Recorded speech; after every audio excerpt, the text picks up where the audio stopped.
तो 2020 के बाद इस साल एनिमेस की शुरुआत बढ़िया ही थी, जहां पिछले सीजन एओटी को छोड़ के भी कई बहुत ही पॉपुलर शोज के सीक्वल्स आए थे। पर इस सीजन के न्यू एनिमेस तो सच में एकदम एक्सप्लोजन है। मैंने जितने भी ट्राई किए मुझे सब में कुछ ना कुछ कमाल के एलिमेंट्स मिले जिसने मेरे इंटरेस्ट को ग्रैब किया। तो शुरू करने से पहले ही बता दूं कि ये लिस्ट कोई टॉप 10 डिजर्विंग शोज टाइप की लिस्ट नहीं है। ये पूरी तरह से मेरे टेस्ट पर बेस्ड है। और वैसे भी डिजर्विंग टाइप की लिस्ट में हमेशा कुछ 4-5 शोज टॉप 4-5 में 40-50 बार देखने को मिल जाते हैं, इसलिए यहाँ पर मेरे फेवरेट शोज ही होंगे। इसलिए मुझसे चपर चपर करने का कोई फायदा नहीं। बाकी भरोसा रखो मेरे टेस्ट बड्स पे, ठीक ठाक ही हैं। तो नंबर 10 जोरन। तो जोरन एक परफेक्ट मेडियोकर शो है एंजॉय करने के लिए, जिससे हिस्टोरिकल ट्रेडिशनल सी वाइब्स आती हैं। थोड़ी बहुत स्वॉर्ड फाइटिंग, थोड़ी बहुत एसेसिनेशन और थोड़ी बहुत Vinland saga vibes. Number 9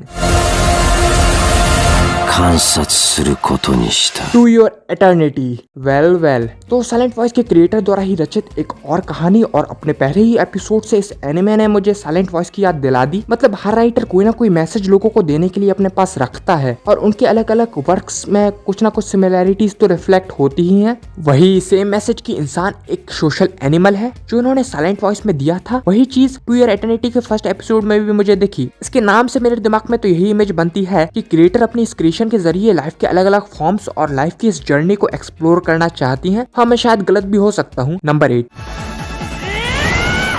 shaman king 2021। तो एक बहुत ही लंबे समय बाद ऐसा हुआ है कि मुझे एक स्टैंडर्ड सा रिपीटेटिव सा दिखने वाला शो इतना ज्यादा रिफ्रेशिंग और यूनिक सा लगा हो। कभी पायरेट किंग, कभी विजार्ड किंग, तो इस बार हमारे पास है यहाँ पर समान किंग। इससे थोड़ी मॉब साइको टाइप की वाइब्स आती हैं, और सच में मुझे भूत और मिस्ट्रीज बहुत ज्यादा पसंद है। हाँ, पर मैंने इसका पुराना वर्जन नहीं देखा है, पर शायद मैं वो भी ट्राई कर लूँ। Number 7 Godzilla singular point. तो अगर आप एनिमे केवल एनिमेशन की वजह से देखते हो तो आपको ये शो जरूर ट्राई करना चाहिए। इसका प्लॉट तो मुझे कुछ ज्यादा स्पेशल लगा नहीं है, पर मैं तो उसे इसकी विजुअल ब्यूटी की वजह से देख रहा हूँ। इसका एनिमेशन बहुत ही स्मूथ और स्पाइसी सा है, प्लस इसका आर्टवर्क काफी डिटेल्ड और बढ़िया सा है। ये शो है किस चीज के बारे में ये तो आप नाम से ही समझ चुके होंगे। मुझे नहीं लगता कि मुझे आपको कुछ भी बताने की जरूरत है। नंबर 6 86। बिल्कुल हाँ, ये डबल डिजिट एनिमे मेरे लिए एक सिंगल डिजिट पोजीशन होल्ड करता है। इसके म्यूजिक कंपोजर है हिरोयुकी सवानो। हाँ बिल्कुल, ये एओटी वाला ही है। और जैसे मैंने ये सुना था मैं तो कूद पड़ा था इस एनिमे पर। हालांकि मुझे वैसे मेका जॉनर वाले एनिमे उतने पसंद आते नहीं है, पर ये मुझे काफी अच्छा लगा। इसकी मेन कैरेक्टर लेना जो मुझे थोड़ी बहुत एज डेथ जैसी लगती है, बहुत ही स्ट्रॉन्ग सेंस ऑफ जस्टिस और ड्यूटी होल्ड करती है। इसमें थोड़ा बहुत science fiction, politics, corruption, discrimination, racism वगैरह है, तो ट्राई करो उसे, क्योंकि इसमें अंडरटेकर भी है। बाकी इसका म्यूजिक मुझे एओटी की म्यूजिक की भी याद दिलाता है थोड़ा बहुत। Number 5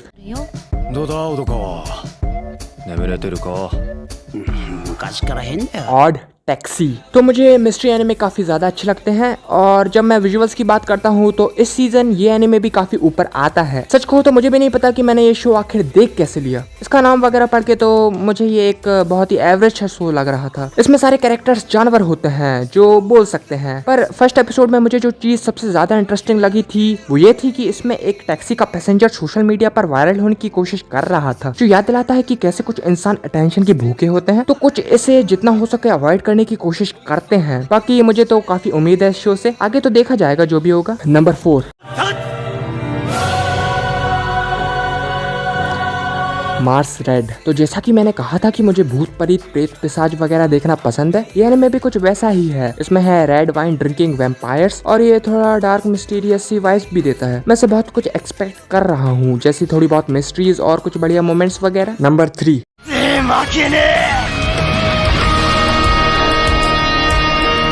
Tokyo Revengers. तो बेसिकली हमारे पास यहाँ पर है थोड़ा सा रीजीरो, थोड़ा सा एरेज्ड टाइप का एक एनिमे। आदमी निपटता है, जिंदा होता है, पर बचपन में जाके, पर प्लॉट ट्विस्ट वो ये काम बिना निपटे भी कर लेता है। हाँ, पर इस एनिमे की खासियत मुझे इसके कंसेप्ट से ज्यादा इसका प्लॉट लगता है। नन्ना मुन्ना सा प्रोटैगनिस्ट जो पहले बदमाश था, फिर शरीफ हुआ, और अब फिर से बदमाश बन गया। बाकी ये मुझे मेरे दोस्त ने रिकमेंड की थी, उसने कहा था देख नहीं तो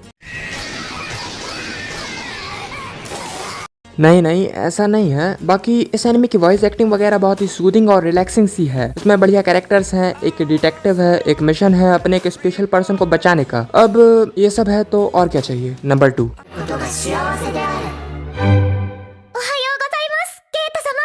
शेडोज हाउस। तो बिल्कुल और टैक्सी की ही तरह मुझे खुद को नहीं पता कि मैंने आखिर ये शो ट्राई ही कैसे किया। शेडोज हाउस में मुझे सारी चीजें पसंद है, इसके विजुअल्स, इसका म्यूजिक प्लस इसका कंसेप्ट मुझे बहुत ज्यादा यूनिक सा लगता है। याद है beauty and the beast type की फेरी टेल्स जहाँ कहानी एक घर के अराउंड रिवॉल्व करती थी, ये शो भी कुछ वैसा ही है। ये थोड़ी डार्क सी मिस्टीरियस सी वाइब्स देता है। इसमें बेसिकली कुछ कैरेक्टर शेडोज होते हैं, हम उनके इमोशंस को देख नहीं सकते और उन्हें सर्व करते हैं लिविंग डॉल्स जो उनके इमोशंस को रिफ्लेक्ट करते हैं। ये बस मेरी पर्सनल चॉइस है, मुझे बस थोड़ा सा मैजिकल सा कुछ देखना था, तो शायद ये सब लोगों को पसंद ना आए। नंबर 1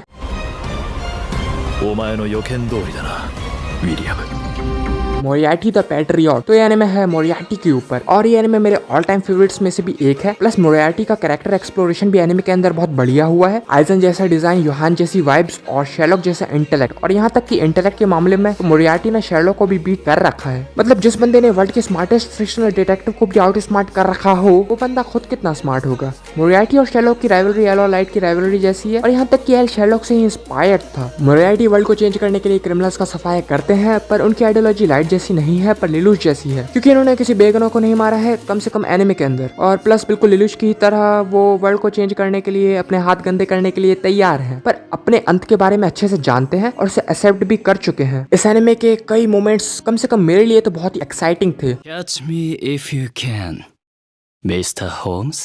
प्लस इसकी मेन थीम मुझे बहुत ज्यादा पसंद है, उससे बहुत ही डार्क, मिस्टीरियस और कूल सी वाइब्स आती हैं।